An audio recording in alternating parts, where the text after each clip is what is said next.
Grazie mille. Allora, non ho una presentazione. Sì, quindi venerdì sera a novembre provo di tenere la vostra attenzione.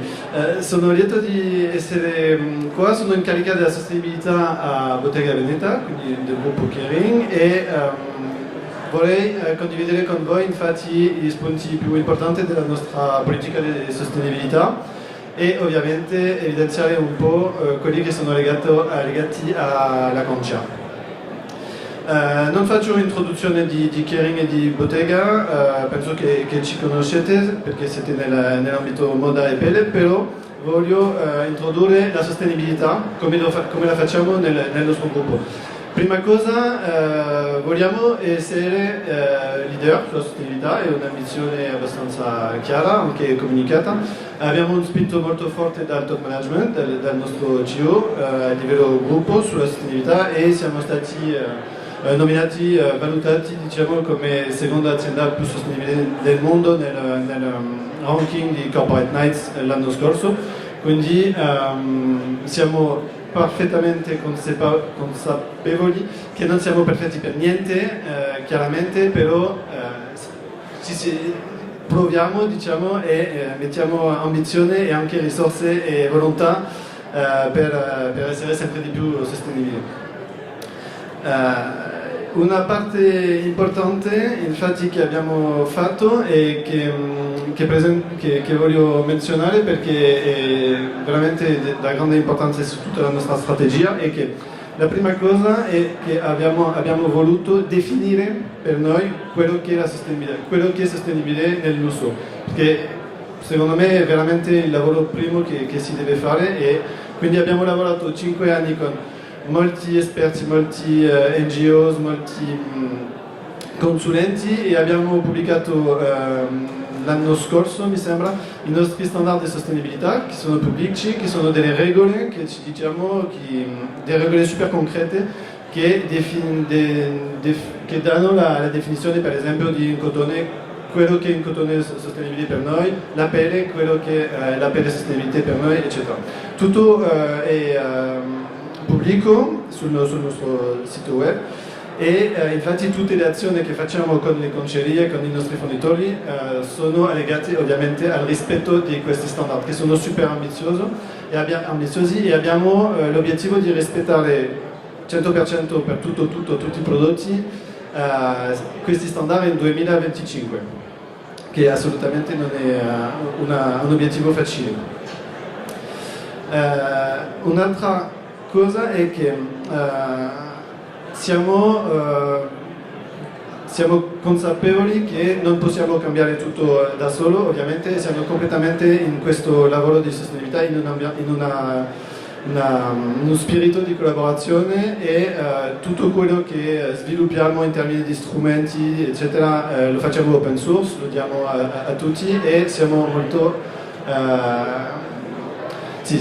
verso un lavoro collaborativo con i nostri fornitori e anche con i competitors e anche con le altre industrie tipo l'industria alimentaria per la pelle eccetera, quindi cerchiamo di veramente avere un approccio globale per trovare e sviluppare delle soluzioni ad alta scala, se posso dire così.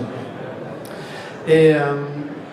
negli ultimi anni abbiamo fatto il nostro Environmental Profit and Loss, che è una contabilità ambientale, e abbiamo capito bene da adesso quasi 10 anni che l'impatto più importante sia sociale che ambientale è sicuramente nelle nostre supply chain, quindi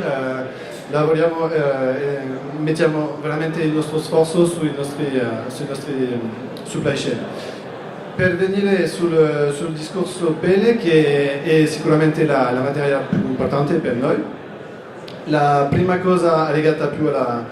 alla chimica è che chiediamo a tutte le nostre concerie di rispettare la MRSL, che secondo me è una cosa abbastanza classica adesso. Facciamo parte da anni dalla ZDHC e infatti sviluppiamo formazione e magari alcuni di voi hanno fatto le nostre formazioni sulla MRSL e stiamo sviluppando tutto questo percorso per tutti i nostri fornitori, quindi le nostre concerie o anche le fabbriche di tessuto e anche i fornitori di produzione, quindi le pelletterie e le calzature, che usano ovviamente dei prodotti chimici diversi. Però stiamo sviluppando assolutamente tutto con tutti i nostri fornitori e uno dei nostri obiettivi ovviamente è di essere al 100% in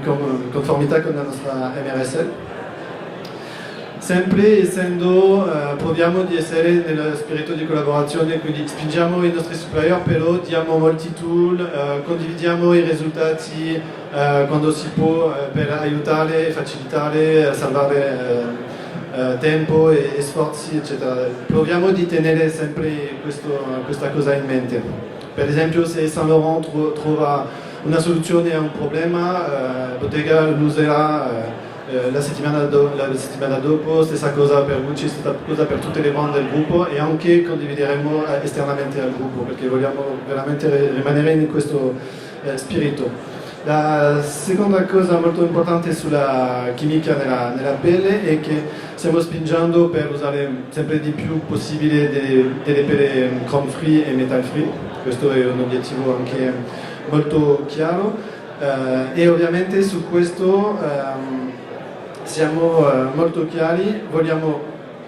aumentare la nostra parte di chrome free e metal free, però senza mai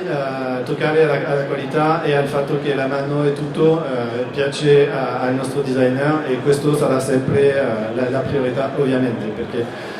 niente di meno sostenibile che fare un prodotto che non si vende, ovviamente.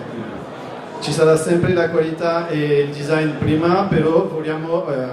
vogliamo sviluppare con voi delle soluzioni metal free e chrome free, questo è molto chiaro. L'altra cosa che è molto importante per noi è che è un lavoro veramente grosso con le concerie rispetto alla tracciabilità. Nei nostri standard abbiamo messo il fatto di avere la tracciabilità totale per tutte le pelle, fino al nome del macello, tutto il nome delle concerie e anche la ragione della fattoria. Vogliamo veramente arrivare appunto alla fattoria, perché abbiamo visto nei nostri studi ambientali che la grande maggioranza degli impatti ambientali sono a livello della fattoria, soprattutto se ci sono intensive grazing, quindi degradazione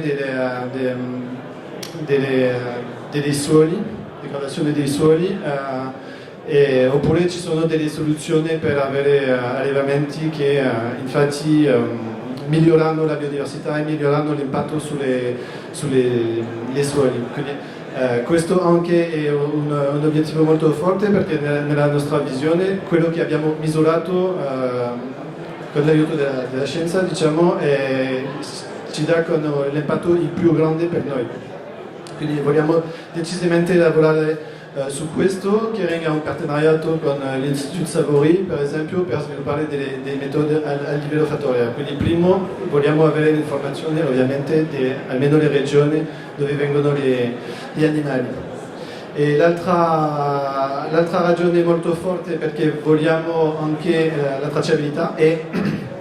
il benessere animale, il discorso del benessere animale, che può sembrare un po' lontano, però per noi non è lontano per niente, perché i clienti chiedono ogni giorno. Quindi per noi il benessere animale è tutto quello che si passa sia per la lana sia per la pelle, e anche a livello macello è un tema assolutamente rilevante. Quindi abbiamo sviluppati ancora qua dei standard che sono pubblici ancora e che vogliamo piano piano imporre oppure fare adottare dalle macelli che ci danno che uccidono, diciamo, gli animali di cui recuperiamo la pelle.